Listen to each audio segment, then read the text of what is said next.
Assalamu alaikum students, how are you? I am Wali Muhammad, MSc Mathematics from University of Karachi. Today we will discuss about 9th class Mathematics exercise 1.6 question number 2. Question number 3, if Z1 equal to minus 4 plus 6 iota and Z2 equal to 2 whole 1 upon 2 minus 2 iota, verify that. असांखे verify करणो आहे part number 2 आहे हिन जो Z1 minus Z2 whole conjugate equal to छा आहे Z1 जो conjugate minus Z2 जो कॉन्जुगेट। असांखे छा करणो आहे कॉन्जुगेट हिन जो फाइंड करणो आहे त लेफ्ट हैंड साइड छा जे इक्वल आहे राइट हैंड साइड जे। हाणे असां सभ खां पहिरियां हिन जी लेफ्ट हैंड साइड सॉल्व कंदासीं। पहिरियों छा कंदासीं Z1 ऐं Z2 जो कॉन्जुगेट Z1 ऐं Z2 पाण में माइनस करे बाद में हुन जो होल कॉन्जुगेट सॉल्व कंदासीं। उन खां बाद में इक्वल टू Z1 जो कॉन्जुगेट वठंदासीं ऐं Z2 जो कॉन्जुगेट वठंदासीं, बाद में हुननि जी माइनस सॉल्व कंदासीं सबट्रैक्शन। सही आहे। हाणे असां हिन खे सॉल्व था कयूं त छा थींदो Z1 ऐं minus Z2 लिखंदासीं Z1 minus Z2 equal छा आहे इक्वल Z1 छा जे इक्वल आहे माइनस 4 प्लस 6 आयोटा ऐं माइनस Z2 छा जे इक्वल आहे 2 whole 1 upon 2 minus 2 iota J equal आहे। हाणे हिन खे सॉल्व कंदासीं Z1 माइनस Z2 छा जे बराबरि आहे माइनस 4 लिखियोसीं प्लस 6 आयोटा माइनस हिननि सां छा थींदी मल्टीप्लाई ऐं माइनस इंटू प्लस माइनस थी वेंदो। हिननि खे अॻ में मिक्स फ्रैक्शन मां इम्प्रॉपर फ्रैक्शन में चेंज कंदासीं। 2 टू द 4 ऐं 1 घणो थींदो 5 upon 2 जे थी वेंदो। हाणे माइनस इंटू माइनस प्लस सही आहे घणो थी वेंदो 2 आयोटा। हाणे हिन खे सॉल्व कंदासीं Z1 माइनस Z2 छा जे बराबरि थी वेंदी रियल पार्ट रियल सां गॾु रखंदासीं ऐं इमेजिनरी पार्ट सां मिलाए रखंदासीं। हाणे माइनस 4 छा आहे रियल पार्ट आहे, ॿियो रियल पार्ट कहिड़ो आहे माइनस 5 upon 2 इहो बि रियल पार्ट आहे प्लस 6 आयोटा प्लस 2 आयोटा। हाणे Z1 माइनस Z2 इक्वल छा जे आहे इक्वल आहे हिते डेनोमिनेटर जी एलसीएम वठंदासीं। हिते डेनोमिनेटर घणो हूंदो आहे 1 ऐं 2 जी एलसीएम 2 अची वेंदी। 1 जी टेबल 2 ते 2 टाइम्स 2 मल्टीप्लाई कयोसीं 4 सां त घणो थी वेंदो माइनस 8। हाणे माइनस सां विच में माइनस 2 जी टेबल 2 ते 1 टाइम ऐं मल्टीप्लाई कयोसीं 5 सां त साॻियो ई 5 अची वियो प्लस हाणे 6 आयोटा ऐं 2 आयोटा घणो थी वियो ॿई प्लस कयासीं त 8 आयोटा।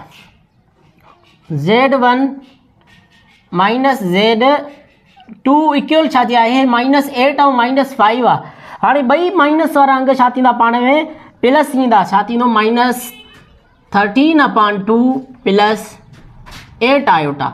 हिते सॉल्व थी वियो। हाणे हिन जो छा कंदासीं असां कॉन्जुगेट वठंदासीं। कॉन्जुगेट वठणु माना सेकंड टर्म जी साइन चेंज करणु। सही आहे। हाणे सेकंड टर्म जी असां हिन जी साइन चेंज कंदासीं लिखंदासीं Z1 माइनस Z2 जो कॉन्जुगेट वठंदासीं। कॉन्जुगेट वठंदासीं माना सेकंड टर्म जी साइन चेंज कंदासीं माइनस 13 upon 2 माइनस 8 आयोटा। हे हिन जो आंसर अची वियो Z1 minus Z2 whole conjugate जो हिते असांखे आंसर हिन जो मिली वियो। सही आहे। हाणे असां छा जो आंसर फाइंड कंदासीं से हिन जो असांखे Z आंसर मिली वियो। सही आहे। हाणे असां हिन जो राइट हैंड साइड सॉल्व कंदासीं। हे लेफ्ट हैंड साइड ई हाणे हे इक्वल का हिन साइड छा आहे राइट हैंड साइड सॉल्व कंदासीं। उन में छा आहे त मुंड में छा आहे Z1 लिखी हुन जो कॉन्जुगेट वठंदासीं, वरी Z2 लिखी कॉन्जुगेट, बाद में हिन जी छा कंदासीं माइनस सबट्रैक्शन सॉल्व कंदासीं। लिखूं था Z1 छा जे इक्वल आहे minus 4 plus 6 iota J equal आहे। इन जो कॉन्जुगेट वठंदासीं त छा थींदो Z1 कॉन्जुगेट छा जे बराबरि थी वियो माइनस 4। हाणे हिन जी साइन चेंज थींदी छा थींदो माइनस 6 आयोटा। हे हिन जो कॉन्जुगेट निकिरी वियो Z1 जो। हाणे Z2 जो कॉन्जुगेट वठंदासीं। Z2 छा आहे equal to 2 whole 1 upon 2 minus 2 iota Z2 आहे। सही आहे। इन जो कॉन्जुगेट वठंदासीं त छा थींदो Z2 कॉन्जुगेट छा जे बराबरि थींदो 2 होल 1 upon 2 ऐं हिते माइनस आहे त प्लस में चेंज थींदी 2 आयोटा जी। सही आहे। हाणे छा कंदासीं असां Z1 जो बि कॉन्जुगेट वरितोसीं Z2 जो बि। हाणे हिनखे Z1 मां Z2 छा कंदासीं सबट्रैक्शन कंदासीं। सही आहे। हाणे लिखूं था Z1 जो कॉन्जुगेट माइनस Z2 जो कॉन्जुगेट मां सबट्रैक्शन कंदासीं। पहिरियों छा था लिखूं Z1 जो छा आहे Z1 जो असांखे मिली वियो कॉन्जुगेट उहो हुयो -4 ऐं -6 आयोटा ऐं Z2 जो कॉन्जुगेट आहे। हाणे इहे ॿई पाण में सब्ट्रैक्शन कंदासीं। हाणे लिखूं था Z1 जो वैल्यू कहिड़ो आहे, मिलियो असांखे -4 -6 आयोटा, विच में छा आहे माइनस आहे, त Z2 जो वैल्यू छा आहे 2 होल 1/2 + 2 आयोटा। हाणे हिननि जी सब्ट्रैक्शन कंदासीं, लिखंदासीं Z1 माइनस Z2 छाजे बराबरि आहे -4 - 6 आयोटा। हे माइनस हिननि सां मल्टीप्लाई कंदा, माइनस थी वेंदो, हिते ई छॾायूं था 2 टू द 4 5/2 जे माइनस वरी हिननि सां मल्टीप्लाई कयोसीं त -2 आयोटा। हाणे हिनखे असां सॉल्व कंदासीं त Z1 माइनस Z2 इहे छाजे इक्वल आहे। हाणे हिते रियल पार्ट रियल सां गॾु लिखंदासीं, इमेजिनरी पार्ट इमेजिनरी पार्ट सां गॾु करे लिखंदासीं -4 -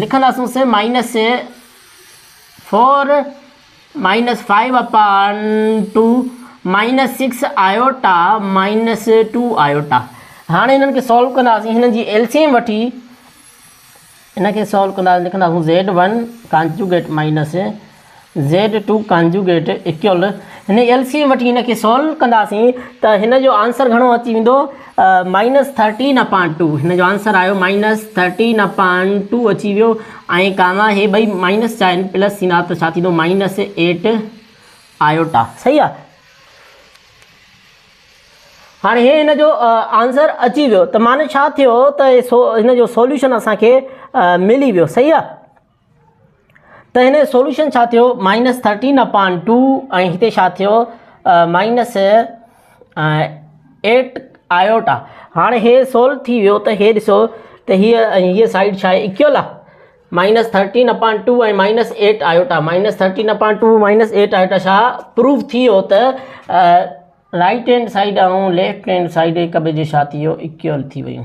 हे हिन जो आंसर आहे। सही आहे। हे ॿई आंसर वेरीफाई थी विया, वेरीफाइड। सही आहे। मुंहिंजे हिन यूट्यूब चैनल खे लाइक कयो ऐं सब्सक्राइब कयो ऐं सिंधी स्टूडेंट सां शेयर कयो, जीअं वधि खां वधि आसान मेथड सां उहे मैथमेटिक्स सम्झी सघनि। महिरबानी।